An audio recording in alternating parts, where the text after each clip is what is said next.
Welcome back to Decision 2010, special edition of Game Time. Yes, they are banking on free agency for sure. The magic number is 33. Coach Frank gave that to me.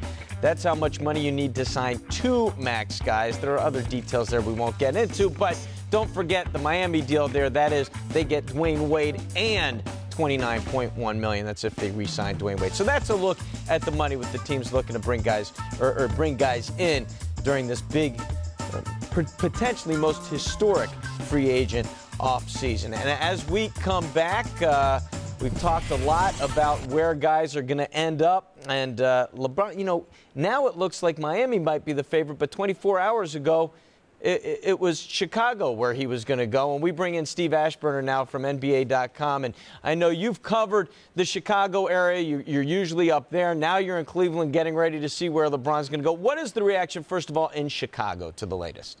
Well, I'll tell you, after Thursday night and the move that the Bulls did to move Kirk Heinrich and the draft pick and some money to Washington, people were drinking the Kool-Aid. I mean, people were assuming, and then you had the Worldwide Wes quote and the New York Times report about a done deal. People were convinced that LeBron James and Chris Bosh were going to be joining that core of young players with the Bulls.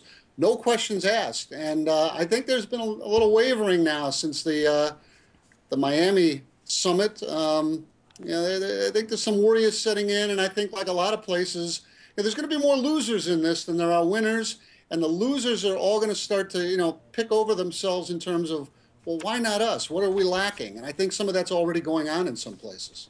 Steve, Lawrence, Frank, how are you? Hi, Coach. Good. What's the prevailing thought in terms of if LeBron were to be a Chicago Bull, in terms of the impact, whether positive or negative, on Derrick Rose? Well, on the one hand, you'd say Derrick Rose is the guy that needs the ball.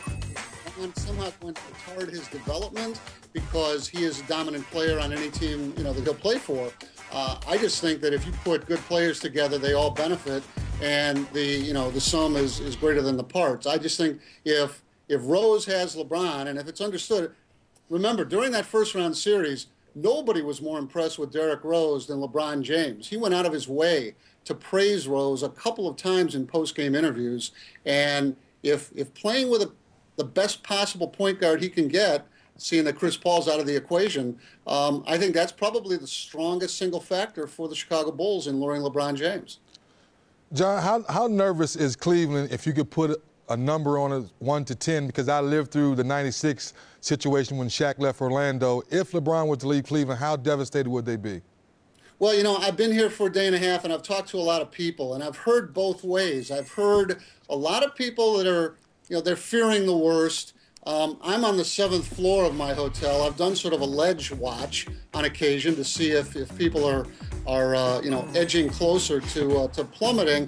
But I've also heard the other way. I've heard some people that are already a little bit bitter and feel like they've been strung along. If he were going to stay, well, he could have announced that already.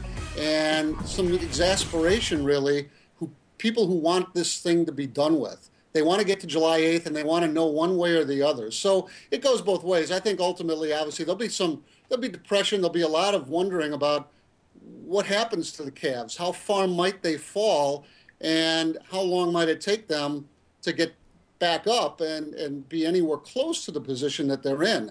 Would it be a season or two? Would it be a decade or two?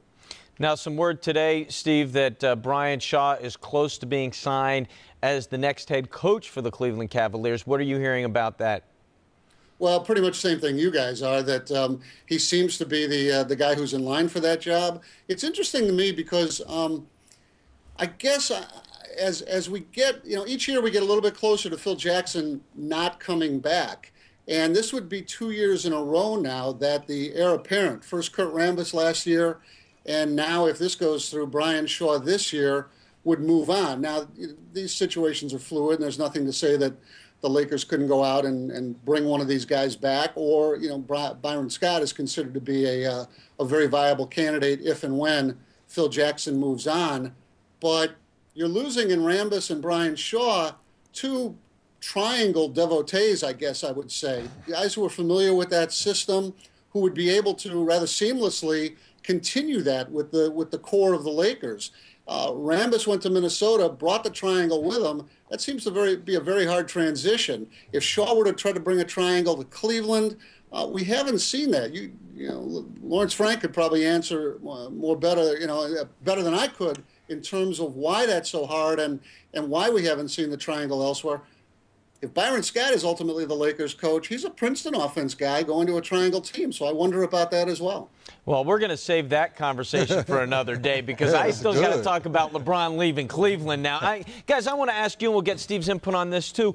You know, I think the big part of this story is that Cleveland just can't compete in terms of the personnel they have. Didn't this team win 127 games over the last 2 regular seasons? I mean, they just bring in Jamison. Potentially, they get a full season with him. Can't they still compete if they keep LeBron? And in terms of Bron looking at staying, does he look at it, how does he look at it in terms of how they can compete? Well, you bring up a great point. They did win 127 games. They were up 2-1 against Boston. Right. I guess the counter-argument is, do they truly have the number 2 guy? There's Kobe Bryant, there's Pau Gasol. There's LeBron James, and no disrespect to Antoine Jameson or Mo Williams, there's a significant drop-off. No, he took the last piece right out of my mouth. Mo Williams, they've been there. They've given him 2 years to try to be that second guy. Cannot get it done. Now Big Z and Shaq are free agents. Do you bring them back? So it's a lot of questions there. Steve, your thoughts on that? As I know you're probably getting coffee and they're shaking as they hand it to you in Cleveland about what these guys are saying right now. Well, I just don't know how you can lose a player like LeBron and not see your team drop dramatically. If he were to return, yeah, I agree. I mean, yeah, they won 61 games. They also gave a few at the end that they didn't care about, so they really could have won 63, 64, 65.